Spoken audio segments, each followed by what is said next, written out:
اس سے پہلے سورہ آل عمران کی مختلف آیتوں کا خلاصہ پیش کیا گیا۔ اس سے پہلے جو آیتیں تھیں وہ اس بات پر کہ اگر کسی سے کوئی خطا گناہ سرزد ہو جائے اور وہ توبہ کر لیں، گناہ پر اصرار نہ کریں، تو اللہ تبارک و تعالیٰ ان کی توبہ قبول فرمانے والا ہے اور بدلے میں جنت ہے۔ جنت کے بارے میں باتیں بتائی گئیں۔ ابھی اپنے سامنے جو آیت کریمہ آیت نمبر 137، اس میں اللہ تبارک و تعالیٰ نے مکہ کے باشندوں کو غور و فکر کرنے کا ذہن دیا، اور اس معنی میں بھی اس کو لے سکتے ہیں کہ اللہ تعالیٰ نے ایمان والوں کو بھی غور و فکر کر ذہن دیا۔ مکے والوں کو اس طور پر کہ پچھلی جو قومیں گزری ہیں ان قوموں کے عادات و اطوار، ان کے کردار و گفتار کا معاملہ کیا رہا، انہوں نے انبیاء کرام کا مذاق اڑایا، انبیاء کرام کو جھٹلایا، انبیاء کرام کی باتوں کو نہ مانا، وہ اللہ تعالیٰ کی طرف سے جو بھی پیغام لائے اس پیغام کا مذاق اڑایا۔ جیسے شروعات ہوئی حضرت آدم علیہ السلام سے کہ آپ نے اپنے بیٹوں کے شادی کے تعلق سے اللہ کا پیغام سنایا تو قابل ناراض ہو گیا، اللہ تعالیٰ کے پیغام پر لبیک اس نے نہیں کہا بلکہ نفس غالب آ گیا۔ یہی وجہ کہ جب بندہ بولتا ہے تو ضروری نہیں کہ سب لوگ راضی اور خوش ہو جائیں۔ آدم علیہ السلام جو اللہ کے خلیفہ ہیں، اللہ کے نبی ہیں، اللہ کے پیغمبر ہیں، انہوں نے اللہ کا پیغام سنایا تو جو بیٹا تھا وہ برا مان گیا، وہ مخالف ہو گیا۔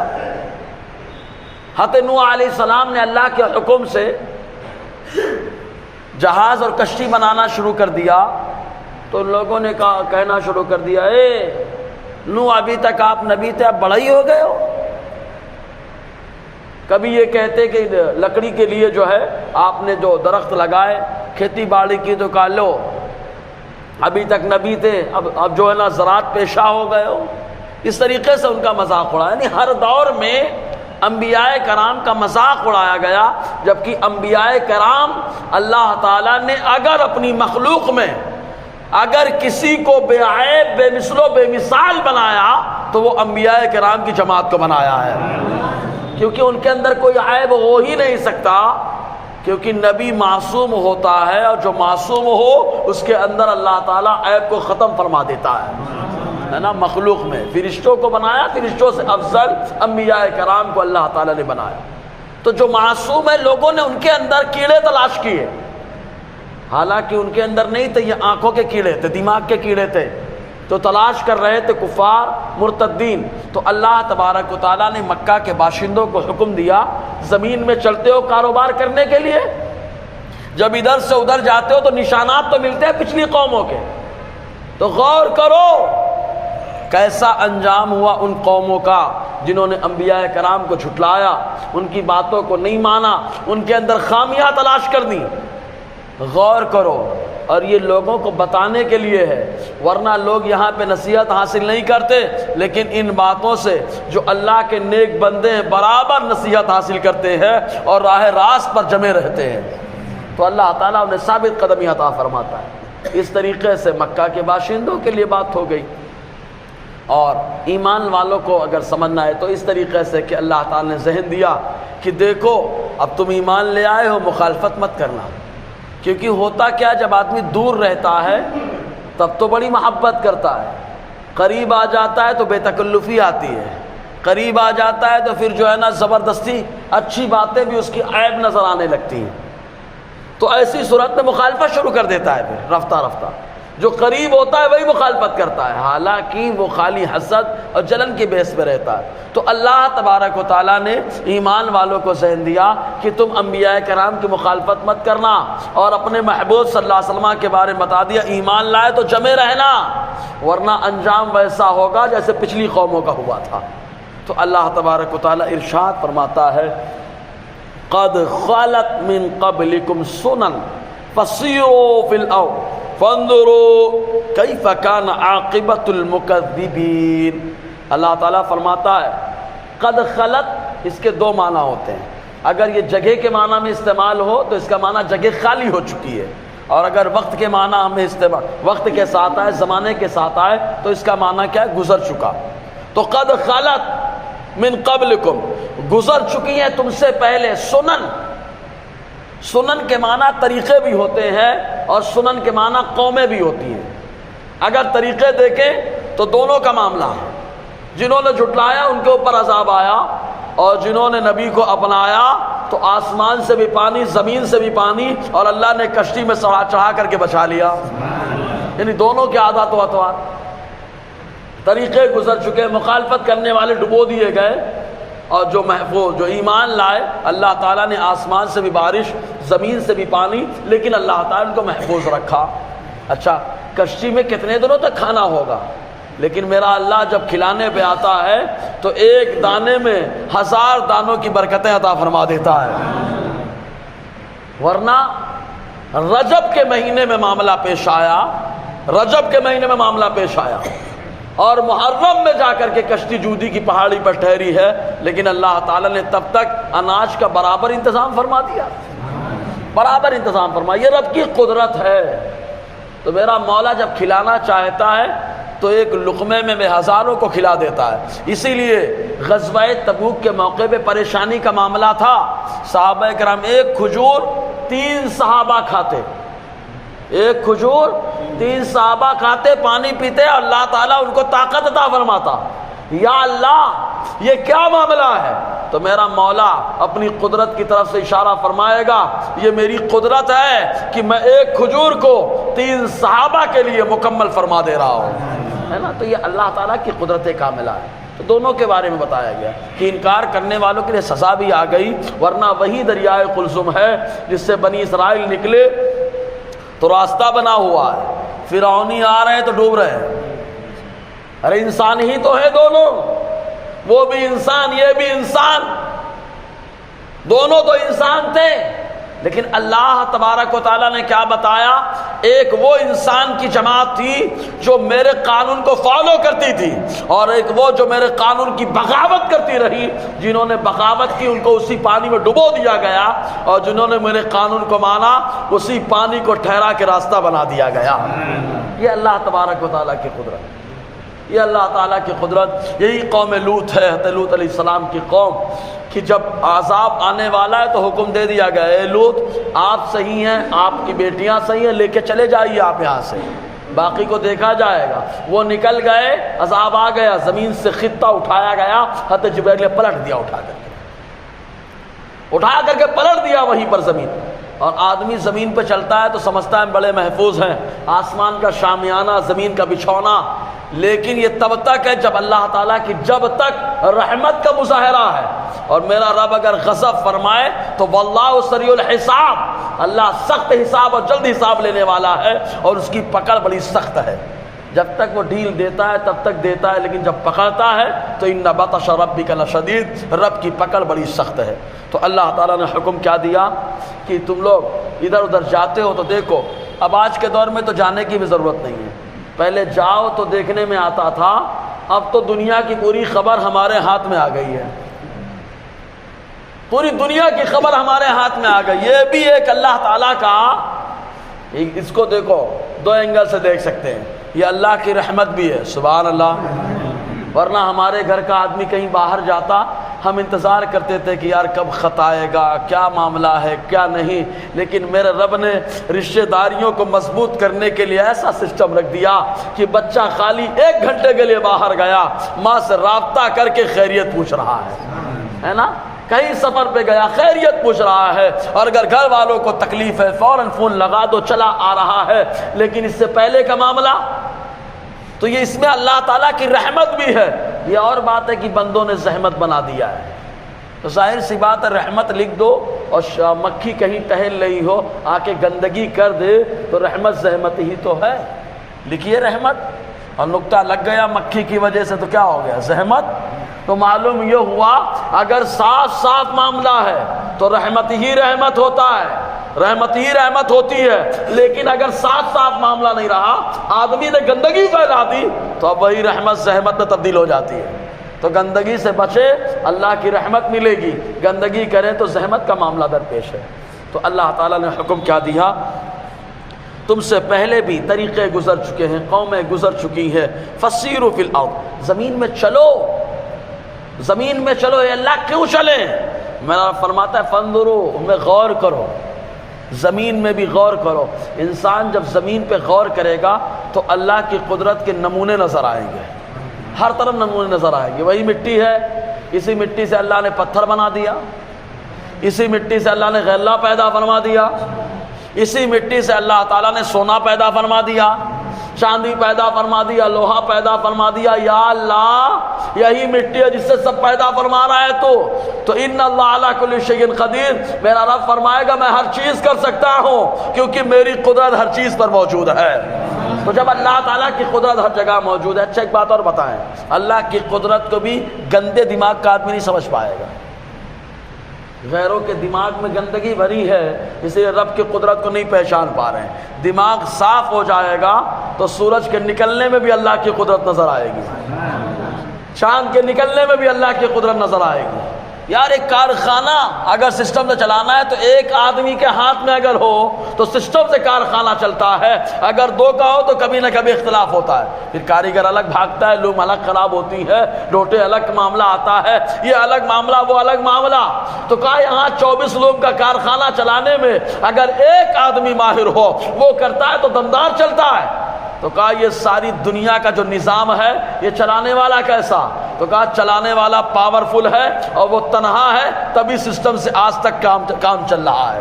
تو اللہ تعالیٰ کی قدرت ہر جگہ نظر آئے گی انسان کو۔ یہی وجہ ہے کہ ایک موقع پر حضور صلی اللہ علیہ وسلم کے پیچھے ایک صحابی معاذ ابن جبل رضی اللہ تعالیٰ عنہ گھوڑے پہ بیٹھے ہوئے، سورج ڈوب رہا ہے، سورج ڈوب رہا ہے۔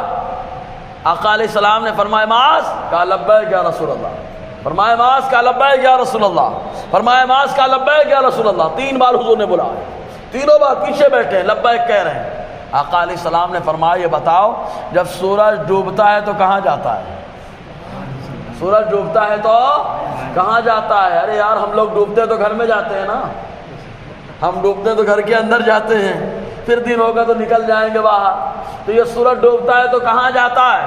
اب وہاں سے معاذ رضی اللہ تعالیٰ ناز کرتے ہیں اللہ کے حبیب صلی اللہ علیہ وسلم، اللہ اس کے رسول بہتر جانتے ہیں، اللہ اس کے رسول بہتر جانتے ہیں۔ یعنی یہ جانتے ہیں ابو معاذ کہ جو چیز ڈوب جائے چھپ جائے، اللہ تو جانتا ہے، رسول اللہ بھی جانتے ہیں، تبھی تو کہہ رہے ہیں اللہ اس کے رسول بہتر جانتے ہیں۔ تو آقا علیہ السلام نے فرمایا معاذ سنو، جب سورج ڈوبتا ہے تو دنیا سمجھ رہی چھپ گیا، ارے وہ خلوت میں جاتا ہے تو رب کی بارگاہ میں سجدہ کرتا رہتا ہے۔ اب یہی معلوم ہوا دکھاوے کے بغیر سجدہ کرتا ہے تو دوسرے دن نئی اورجا، نئی طاقت، نئی شعاع، نئے پاور کے ساتھ سورج دوبارہ نکل رہا ہے۔ معلوم یہ ہوا کہ سورج تنہائی میں خلوت میں اللہ کو سجدہ کر رہا ہے، دکھاوا نہیں کر رہا ہے، تو اللہ پاور عطا فرما رہا ہے نا۔ اور اس کے ساتھ ساتھ یہ بھی معلوم ہوا کہ دنیا جسے سمجھتی ہے ڈوب رہا ہے، ڈوب رہا ہے، ڈوب رہا ہے، وہ ڈوبتا نہیں ہے۔ جس کو دنیا ڈبانا سمجھتی ہے وہ اللہ کی بارگاہ میں سجدہ ریز ہو رہا ہے نا۔ تو جب تک انسان کے اندر یہ پاور ہے، یہ انداز انسان کے اندر بھی رہے گا تو اللہ اسے بھی پاور دے گا۔ تو ہر چیز میں تو اللہ تعالیٰ کی قدرت ہے۔ چاند ہی کو دیکھ لو، ہم چاہتے ہیں نکل جائیں 29 کو، بڑے ہوشیار ہیں ہم لوگ، بڑے مطلبی خود غرض ہیں۔ عید کا چاند رہتا ہے تو سوچتے ہیں 29 کو نکل جائے، اور رمضان کا چاند رہتا ہے سوچتے ہیں کہا ہے کہ 29 کو نکل رہا ہے، 30 کو نکلے ایک تراویح کم ہو جائے۔ صحیح ہے کہ نہیں؟ بڑے مطلبی۔ یہی دیکھنا آپ، رمضان میں اتنا ہنگامہ نہیں ہوتا، شعبان میں اتنا ہنگامہ نہیں ہوتا جتنا ہنگامہ عید میں ہوتا ہے۔ کیوں بھائی؟ نیا کپڑا خالی آپ ہی نے سلایا ہے اور انہوں نے بھی سلایا ہے، تو اتنا ہنگامہ کیوں؟ ابھی اعلان نہیں ہوا، ہو جانا چاہیے تھا یہ۔ اب وہ بھی کون ہنگامہ کرتا ہے؟ ایک روزہ بھی جو نہیں رکھتا ہے۔ صحیح ہے کہ نہیں؟ اتنا مطلبی انسان ہے، وہ سوچتا ہے ابھی تک پردے کے اندر کھا رہا تھا، چاند کا اعلان کر دے کل کھل کے کھاؤں گا۔ صحیح ہے کہ نہیں؟ کھل کے کھاؤں گا، کھا تو روز رہا تھا۔ اور جو بیچارہ روزہ رکھ رہا تھا اس کے دل سے پوچھو رمضان چلا گیا، معلوم نہیں اگلے سال ملے کہ نہ ملے رمضان، معلوم نہیں عبادت کی لذتیں ملے گی نہ ملے۔ تو انسان اپنے مطلب سے، لیکن اس نے بھی میرے رب کی قدرت دیکھی، اللہ تبارک و تعالیٰ کی قدرت کاملہ۔ اللہ تعالیٰ نے کیا، صحابہ کرام نے پوچھا حضور یہ چاند جب نکلتا ہے تو بڑا باریک رہتا ہے، پھر دوسرے دن موٹا ہو جاتا ہے، پھر اور موٹا پورا ہو جاتا ہے، پھر اس کے بعد کم ہونے لگتا ہے۔ کیا معاملہ، یہ کم و زیادہ کیوں ہوتا ہے؟ یسألونک عن الاہلہ، محبوب یہاں سے چاند کے بارے میں پوچھتے ہیں کہ کیسے چھوٹا ہو رہا ہے، کیسے بڑا ہو رہا ہے۔ تو محبوب ان سے کہو چھوٹے بڑے کے چکر میں نہ پڑیں، یہ دیکھیں کہ چاند چھوٹا کیوں ہوتا ہے، بڑا کیوں ہوتا ہے، بڑا کیوں ہوتا ہے، اس میں حکمت کیا ہے؟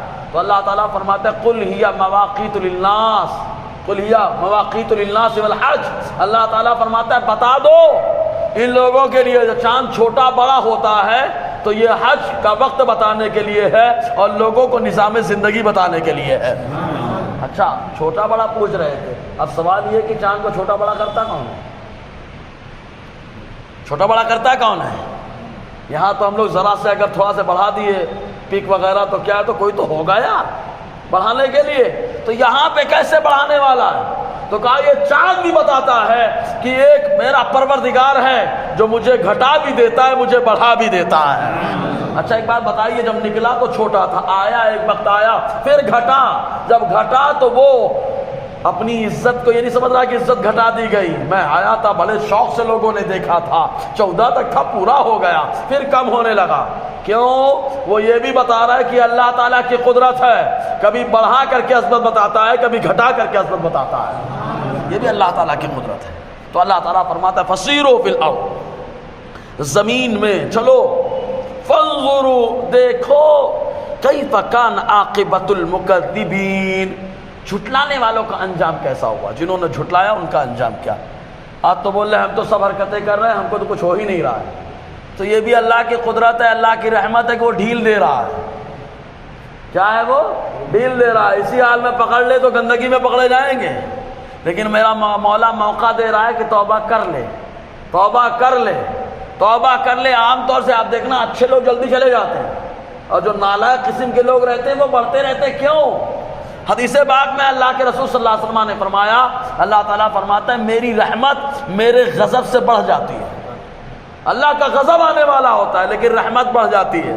وہ پروردگار جو اتنا رحیم نالائقوں پہ رحم کر رہا ہے تو وہ بندے جو اللہ تعالیٰ کے لائق ہیں ان پہ کتنی رحمت برساتا ہوگا یار، ان پہ کتنی رحمت برساتا ہوگا۔ بس اتنا ہے کہ آپ دیکھنا بگڑیل کچھ بھی کرے کچھ نہیں ہوتا، سدھرا ہوا ذرا سے کچھ کرتا ہے ٹھوکر لگ جاتی ہے۔ کیوں؟ اس لیے کہ سیدھا اگر ہے آدمی، معلوم ہے یہ لوہا ٹیڑھا ہو رہا ہے تو ہتھوڑا لگ جائے گا، سیدھا ہو جائے گا۔ تو ہتھوڑا پڑ رہا ہے اس کا یہ مطلب نہیں کہ توڑنے کے لیے، سیدھا کرنے کے لیے بھی ہتھوڑا ہے۔ اور جو پہلے سے زنگ کھایا ہوا لوہا ہے کوئی نہیں چھوتا ہے، کوئی ہتھوڑا نہیں مارتا، تو جو بگڑیل ہے اس کو کوئی معاملہ نہیں، اس کو موقع دیا جا رہا ہے، کب توبہ کرے گا۔ اور جو سدھرا ہوا ہے حالات خراب ہوتے کیوں؟ کہا اس لیے کہ ٹھوکر دے دو تاکہ دوبارہ یہ بگڑنے نہ پائے، ہمیشہ رب کی رحمت پر بھروسہ کرتا رہے۔ سمجھے نا؟ تو یہ ٹھوکر بھی آتی ہے تو ہم کو سمجھانے کے لیے آتی ہے، جی، شان بندگی بتانے کے لیے آتی ہے نا۔ اس پہ کئی واقعات بھی سنا چکا میں۔ تو اللہ تعالیٰ فرماتا ہے کیسا انجام ہوا دیکھو جھٹلانے والوں کا۔ اچھا ایک چیز اور، انسان اتنا خود غرض ہے، مصیبت آتی ہے ڈائریکٹ اللہ کی طرف منسوخ کر دیتا ہے، اللہ کی مرضی، اور خوشی آئی تو میں نے کیا، صحیح ہے کہ نہیں، میں نے کیا، اچھائی آئی تو ڈائریکٹ بولا میں نے کیا، اور جیسے ہی پریشانی آئی تو کیا بولا؟ اللہ کی مرضی۔ یہ انداز جو ہے نا انسان کے اندر، یہ بربادی کا سب سے بڑا کیڑا ہے، برباد کر دیتا ہے، دیمک سے بھی خطرناک ہے۔ الٹا معاملہ ہونا چاہیے، اگر اچھائی ملے تو یہ میرے رب کا کرم ہے۔ جیسے ہی بندہ یہ جملہ بولنا شروع کر دیجئے کر دے، سمجھ لیجئے نفس اس کے کنٹرول میں آ گیا، نفس کنٹرول میں آ گیا۔ جب نفس کنٹرول میں آیا تبھی انسان کمال کو پہنچتا ہے، ورنہ نفس بڑا شیطان ہے، انسان کو نہ جانے کیا کیا کرواتا ہے۔ نماز، میں نماز پڑھ کے آیا، الحمدللہ اللہ نے نماز کا پابند بنا دیا، انداز بدل گیا، ٹھیک ہے۔ تو یہ انسان کی بہرحال شیطان کی یہ بھی شرارت ہے کہ کہیں نہ کہیں پتھر ماری دیتا ہے، پہلے تو نماز سے روکتا ہے، کہاں جائے گا 15 منٹ خراب کرے گا مسجد کے اندر بیٹھے گا، پہلے تو یہ دماغ میں بات آتی ہے کہاں جائے گا کہاں جائے گا، پڑھا فوراً پڑھا لا حول، پڑھا لا حول ولا قوت الا باللہ، آیا مسجد میں، ابے کہاں ہے یار، چل 4 پڑھ کے نکل لے جلدی سے، پھر لا حول پڑھ کے پوری پڑھا، تو اب 4 میں لے جا کے اب اس کو اللہ کے لیے پڑھانا، لا حول اس کو پٹک پٹک کے مار رہا تھا، آخری حربہ مارتا ہے وہ، بے نمازی کے سامنے بٹھایا اور چالو کر دیا تعریف کروانا، میں پوری نماز پڑھ کے آیا ہوں، بس وہ بھی ہر بمر۔ یہ شیطان آخری حد تک انسان کے اوپر حملہ کرتا ہے، لیکن جب اللہ تعالیٰ بندے پہ کرم فرماتا ہے، جیسے لفظ میں نکالتا ہے فوراً احساس ہو جاتا ہے غلط بول دیا، نماز پڑھ کے آیا، یہ بھی میرے مولا کا کرم ہے، یہ بھی رب کا کرم ہے۔ تو اللہ تعالیٰ فرماتا ہے کہ جھٹلانے والوں کا انجام کیسا ہوا۔ تو یہ پروردگار یہ سب کیوں بتایا جا رہا ہے؟ تو رب فرماتا ہے ھذا بیان للناس، یہ لوگوں کے لیے بیان ہے، لوگ سیکھیں، ان کو معلوم پڑے کہ پچھلوں پہ کیا ہوا تھا، کیا ہوا معاملہ۔ لیکن یہ اللہ کا یہ بھی احسان ہے کہ آپ دیکھیں کہ پچھلی قوموں کے سارے معاملات ہمارے سامنے رکھ دیا، صحیح ہے کہ نہیں؟ وہ یہ کرتے تھے، وہ یہ کرتے تھے، وہ کر کے چلے گئے، وہ کر کے چلے گئے، لیکن اللہ تعالیٰ نے ہم کو آخر میں رکھا ہمارے عیبوں پہ پردہ ڈالنے کے لیے۔ معراج کی رات اللہ تعالیٰ نے یہی تو فرمایا تھا اپنے محبوب سے، محبوب ہم نے آپ کو آخری نبی بنایا اور آپ کی امت کو آخری امت، تاکہ ساری قوموں کے معاملات ان کے سامنے ہوں اور ان کے معاملات خالی میرے سامنے ہوں، سمجھے نا؟ تو اللہ تعالیٰ نے رسوائی سے بچانے کے لیے ہم کو آخری امت بنایا۔ یہ بھی اللہ کا بے پناہ فضل و احسان ہے، بے پناہ فضل و احسان ہے اللہ تعالیٰ۔